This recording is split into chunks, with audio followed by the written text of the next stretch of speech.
I'm going to be telling you the story of Sleeping Beauty by the Brothers Grimm. Once upon a time, there was a king and queen who were very unhappy because they didn't have any children. And then one day, all of a sudden, they were blessed with a little girl, so they decided to throw a feast. At this feast, 8 fairies attended.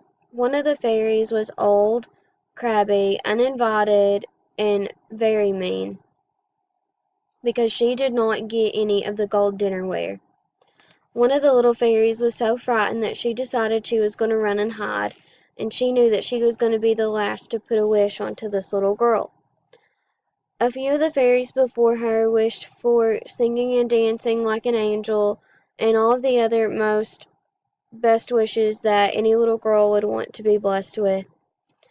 And then the old uninvited fairy says that one day this girl is going to get poked by a needle and then she's gonna fall dead. So then this little fairy that's been hiding comes out and she says no. She said the little fairy is gonna get poked, the little princess is gonna get poked by a needle, and she will go to sleep and she will wake up in 100 years. So everyone leaves, all upset. When the princess turns 17, she goes up to the top of the castle whenever the king and queen leave, and she talks to the lady at the top of the castle, and she sees her spinning on her sewing machine.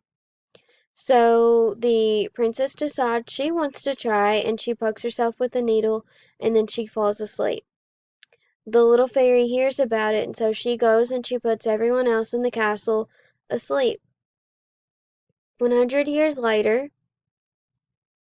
a prince comes, and a prince kisses the princess, and she immediately wakes up. And then every now and then, someone else is waking up. The bricklayer was waking up. The people that were working in the castle were waking up, and everyone just starts waking up. So the prince and princess, they go off and they have supper that night, and then that night they got married. The end.